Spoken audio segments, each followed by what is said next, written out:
have helped students get admissions in almost all the top universities of the world. Not only admissions, but scholarships also. Yes, I've helped students get admissions in all the top universities, scholarships in all the top universities, and in this video, I'm going to talk about what to have in your profile so that you get admissions in these top universities. So without further ado, let's directly jump into it. At number 1, every university wants to see good grades. Quantitative scores are a very important part of your profile. I know there are so many teachers, so many people who say grades aren't important, grades don't define you, so many other things. But trust me, when it comes to university admissions, your grades do define you. But let's suppose you do not have enough good grades.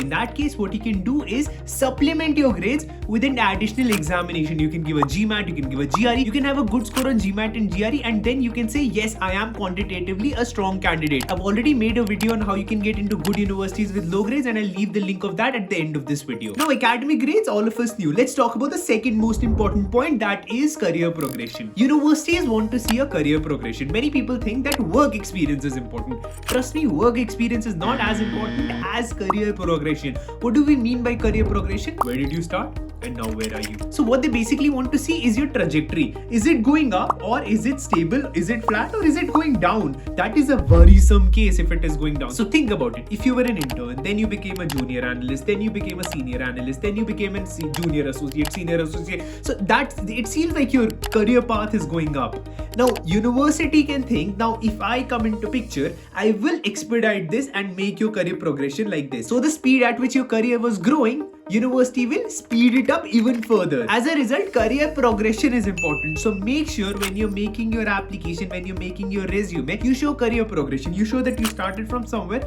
you're now at somewhere else, and you are planning to grow even after this. Now, what students tend to do is they try to show that they've been working in one company since 4 years. Now, if you're working in a company since 4 years, that's fine. But how are you going to show the career progression? That part is important. That should be very well evident from your resume. Very important. Third point, very important, extracurricular activities. Now, universities want to see a well-rounded student, but make sure to remember that universities also want to see specialists. So think about it. It's very important point. Listen to me very carefully. So if I have to choose between a person who plays above average cricket, above average football, above average XYZ, he plays like 15 sports but above average. Or else if I have to choose another person who is the best, let's suppose cricketer, and with the rest of the things is decent, not amazing but decent, who would the university select? University always wants experts in one specific field, and overall they should be good at other things. So if you can choose one thing which you can be very good at, that always helps you. So make sure when you're showing your profile to the university, you show that there is one field that you're super amazing at, no one can beat you at that,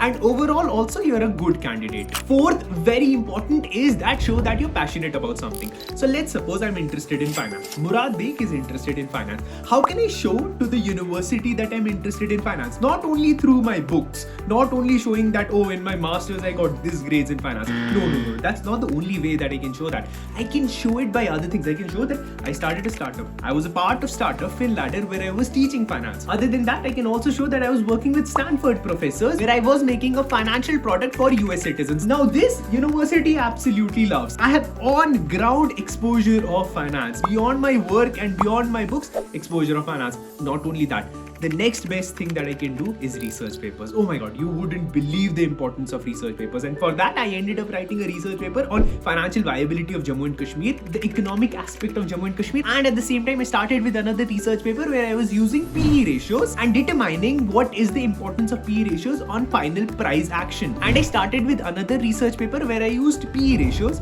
and I talked about how PE ratios can be used to make decisions, can be used to form trades which can be more profitable. Now, when universities look at things like this, they absolutely love it, and you should also be writing a research paper. Now, if you want to write research papers, I would definitely recommend you Unriddle. It is an AI research assistant that helps you write research papers faster. So when I was at Stanford, one of my friends recommended me to use Unriddle, and it turns out that it helps read research papers faster. It helps with finding information in documents, simplifies complex topics, takes notes, and helps write with the power of AI. You can try Unriddle for free from the link in the description to see how it works. And yes, you do not need to put any card details for this. Next very important point would be letter of recommendations. Now we have a tendency of thinking that letter of recommendation should come from a person who is like well high above in the ranks. No, not at all.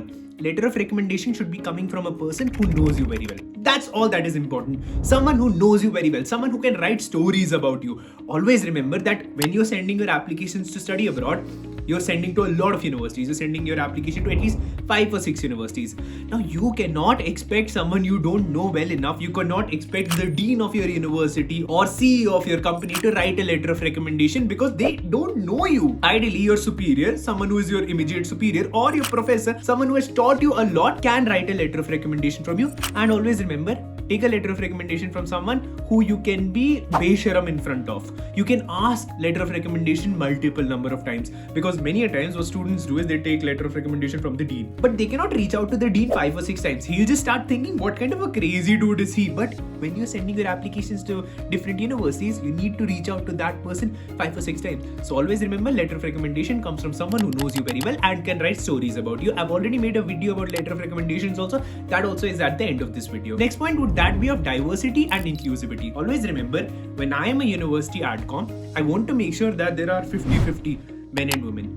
I also want to make sure that my class has more nationalities. I also want to make sure that my class is very different. So what differentiates you? Talk about that. That is very important. If you feel like there is one differentiating factor about you which no one else has in the class, that would be very important, because what university adcom is looking at is how can I make this class as diverse as I can. Because there are not a lot of people who leave their job and start content creation as a full-time gig. I was one of those people who did that. That is why I take a lot of pride when I am making my application. I talk about this a lot, that there are not enough people who have the courage to do all of this. I did this, and this is something that universities love. Because when I'm making a pool of class, think about it. If I pick everyone who has done the same things, where is my diversity and inclusivity? So I need to pick someone who has left conventional fields and is doing something else, or anything that sets you apart. Talk about that. Next point would that be of continuous self-introspection. Now you have to make sure that the university knows that you were not perfect and you've been working on yourself.